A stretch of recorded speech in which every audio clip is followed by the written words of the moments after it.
बहुत ही रोचक बतलाया। और हमारे वैष्णव कैलेंडर में इनका आविर्भाव आता नहीं है, केवल तिरुभाव आता है। तो केवल एक ही दिन होता है इनको याद करने का। बस बहुत अच्छी तरीके से जो है इनके चरित्र पर जो है चिंतन वर्णन किया रुक्मिणी कृष्ण प्रभु ने, तो बड़ा अच्छा लगा ये। तो हाँ, अब एक विषय पर और विचार करना पड़ेगा कि जो संचय है ना, तो अब संचय जो उस समय चैतन्य महाप्रभु ने जो संन्यास धारण किया था वो बहुत कठोर सन्यासी, बहुत कठोर नियम थे सन्यासी के। तो उस तरह से उन्होंने मतलब उनको कहा कि तुम जो है ब्रह्मचारी रहने योग्य नहीं हो, तुम गृहस्थ बनो। तो उस समय वास्तव में मतलब शरीर की रक्षा हो जाती थी। जैसे गीता में भगवान कहते हैं शीतोष्ण सुख दुख था। जो सुख दुख है तो सर्दी गर्मी की तरह आते हैं। तो उस समय सर्दी गर्मी क्या होती थी, कोई खास अर्थ नहीं होता था सर्दी गर्मी का। सर्दी गर्मी में अगर आप अपनी रक्षा नहीं करते, अपने शरीर की रक्षा नहीं करते, सर्दी में अगर आप गर्म कपड़े नहीं पहनते, आग के पास नहीं बैठते, तो शरीर को कष्ट होता है, लेकिन शरीर को कोई नष्ट नहीं होता, शरीर में कोई बीमारी, कोई बाधा नहीं पैदा होती। तो आप अगर सहन कर सकते तो सहन करो। हाँ, ये शरीर सर्दी जो है आपके शरीर में कोई बाधा नहीं डालेगी, बस कष्ट ज़रूर होगा। और गर्मी में भी जो है गर्मी आती, बहुत गर्मी आती है, तो अगर आप सहन कर सकते सहन करो, कष्ट ज़रूर होता है लेकिन शरीर नष्ट नहीं होता है। लेकिन अभी कलयुग जैसे बढ़ता जा रहा है, शरीर इतना कमज़ोर हो रहा है कि थोड़ी सी गर्मी में ही शरीर नष्ट हो जाएगा, थोड़ी सर्दी में ही शरीर नष्ट हो जाएगा और बीमारी पैदा हो जाएगी। तो हमें जो है बहुत करना पड़ता है संचय। अब संचय की बहुत आवश्यकता है। पहले तो ये भी था ब्रह्मचारी के लिए कि गुरु जो है की सेवा में सब कुछ लाए। वो भिक्षा मांगेगा, सब कुछ गुरु की सेवा में दे देगा। और गुरु अगर जो है बुला करके खिलाएं, दें उसको खाने के लिए, तो खाएगा, नहीं तो उपवास करेगा, दिन भर उपवास करेगा। तो शरीर में कोई बाधा नहीं होती थी, दिन भर नहीं खाया तो कोई बाधा नहीं होती थी। लेकिन इस समय बड़ी परेशानी है। आप थोड़े सा भूखे रहते हैं तो उसी में पेट में गैस बढ़ने लगती है, बड़ी परेशानी होती है, तो आपको खाना ही पड़ेगा। तो अब कलयुग जैसे बढ़ता जा रहा है, शरीर और कमज़ोर होता जा रहा है। जैसे गर्मी के लिए भी आपको बड़ी इंतजाम करने पड़ते हैं, पहले से इंतजाम करने पड़ते हैं। गर्मी के लिए पंखा चाहिए, एसी चाहिए। अब वो नहीं है तो भाई आप अगर कहें भाई सर्दी गर्मी की तरह जो है ये सुख दुख है, सुख दुख सर्दी गर्मी, तो फिर कोई मतलब ऐसा कोई मतलब नहीं है। गीता में तो भगवान कहते हैं तो समय सर्दी गर्मी की तरह सुख दुख हैं, आते हैं जाते हैं। सर्दी आती है जाती है, गर्मी आती है जाती है। तो भगवान गीता में शीतोष्ण सुख दुख था, है ना। तो इस तरह से भगवान ने कई बार सर्दी गर्मी की तो तुलना की है, मतलब सुख दुख की तुलना सर्दी गर्मी से की है। तो अब जो है चूँकि हमारा शरीर अब जो है वैसा नहीं है कि आप जो है शरीर की रक्षा कर पाएंगे, आपको बहुत इंतजाम करने पड़ते हैं, है ना। तो चैतन्य महाप्रभु जिस समय थे तो उस समय मतलब शरीर ऐसा था रेसिस्टेंट, उसमें शरीर में जो है काफ़ी प्रतिरोधक शक्ति थी, रोगों से लड़ने की शक्ति थी। अब नहीं है।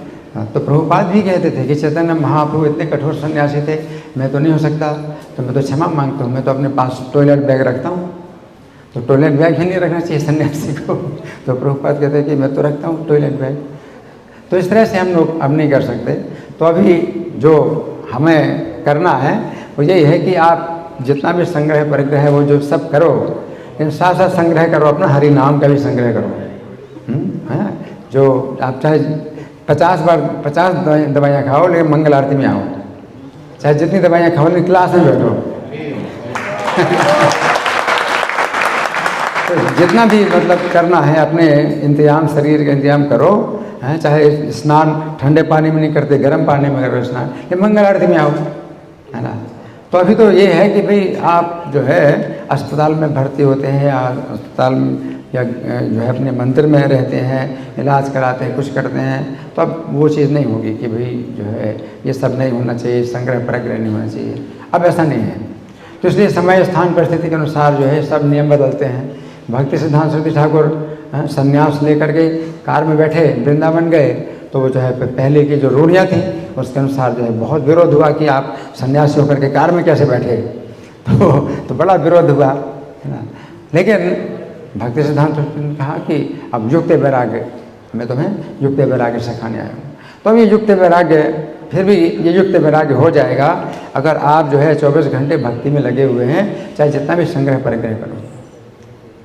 फिर जो है युक्त वैराग्य है ये कि आप दिन रात 24 घंटे आप लगे हैं कृष्ण के भजन में लगे हैं, चाहे आपने जितने भी संग्रह परिग्रह किया है ना।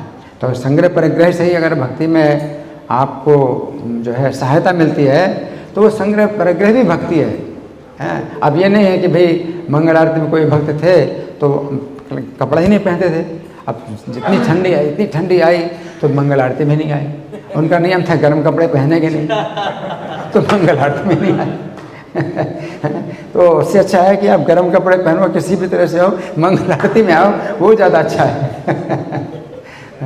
तो अब जो है वो चीज़ नहीं रही कि भाई संग्रह परिग्रह नहीं करना है, हमें जो है मंदिर के लिए कलेक्शन करना है और हमें जो है अपना राशन भी इकट्ठा करना है, अभी सब कुछ करना है। क्योंकि शरीर जो है नहीं चलेगा कि आप भगवान पर निर्भर रहो। तो ठीक है 2 दिन 3 दिन नहीं आया कुछ नहीं, श्रीवास पंडित ने तो कहा कि 3 दिन तक अगर नहीं मिलेगा भोजन तो उपवास कर लूँगा। तो 3 दिन तक उपवास तो कर सकते हैं, तो फिर ठीक है, फिर भगवान पर आश्रित रहो, भाई नहीं मिला तो चल जाएगा। लेकिन अब शरीर ऐसा नहीं है ना। तो इसलिए ज़्यादा अच्छा ये है कि आप जो है अब युक्त वैराग्य का सिद्धांत रूप गोस्वामी ने दिया है, वो आप जो है मतलब करो। तो हर चीज़ को प्रयोग जो है करो इस तरह से भजन में कि सहायता मिले, वो सब चीज़ें जो है आप इकट्ठा करो जिससे आपको भजन में सहायता मिले, है ना। तो अब तो हरितकी की बात थी कि हरितकी जो है जो चैतन्य महाप्रभु मुख शुद्धि के लिए खाते थे।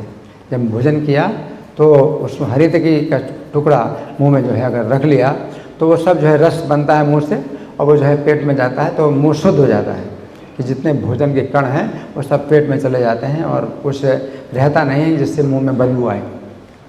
तो हरितकी तो वो भी जो है रख लिया अगली बार के लिए। तो उसमें कहा कि तुम संग्रह कर रहे हो उतना, तुम गृहस्थ बनो। अभी हम सब ब्रह्मचारी लोग, हर ब्रह्मचारी अपने जो है कमरे में कुछ ना कुछ रखते ही, कुछ दवाइयाँ रखते हैं, पेट साफ करने की दवाई रखते हैं, कुछ बुखार की दवाई रखी और रखना जरूरी है। भाई मंगल आरती में जाना है मुझे, है ना, तो मंगल आरती में जाना है, क्लास में बैठना है, तो इन सब चीज़ों की जो है आवश्यकता है। तो ये युक्त वैराग्य है। हरे कृष्ण।